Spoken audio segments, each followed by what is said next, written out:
roti itu cuma dipergunakan dua. Jadi cuma tepung sama minyak. Tepung sama minyak. Dan sisa persediaan ibu ini tuh cuma sedikit. Cuma untuk bikin satu roti aja. Coba bayangin deh. Dia punya seorang anak. Sedang kelaparan hebat.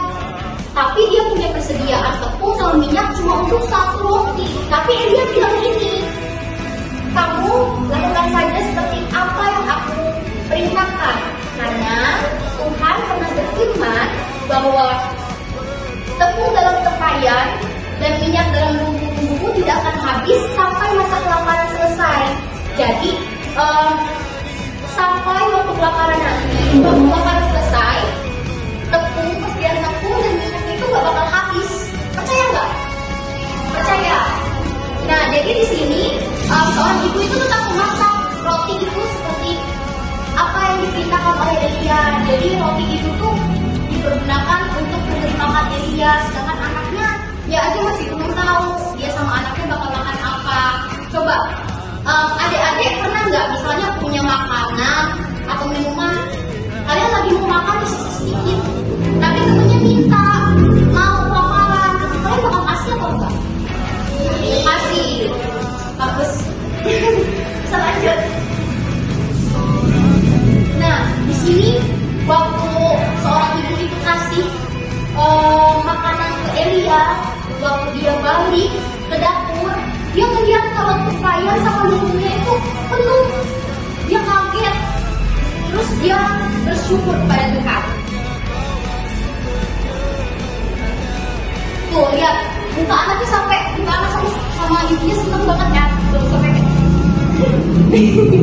iya senyum. Karena awalnya dia ngira dia nggak bakal bisa makan lagi hari itu, tapi ternyata Tuhan mencukupkan semua dengan firman Tuhan bahwa dia menetap di Sapa dan diberi makan oleh seorang ibu ini.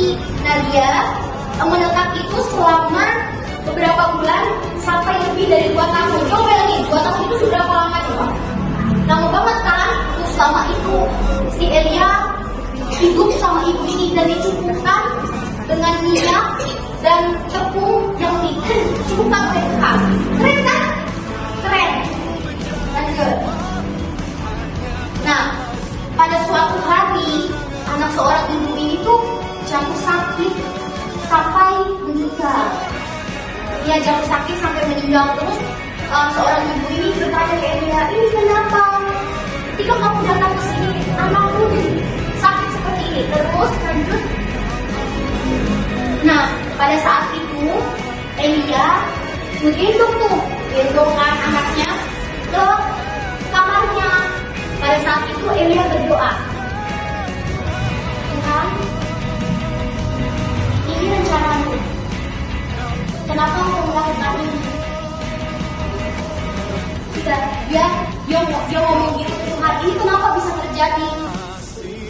Padahal Tuhan udah suruh dia ke situ. Pasti bukan suatu kebetulan kan? Anak ini bisa hidup kembali melalui Elia.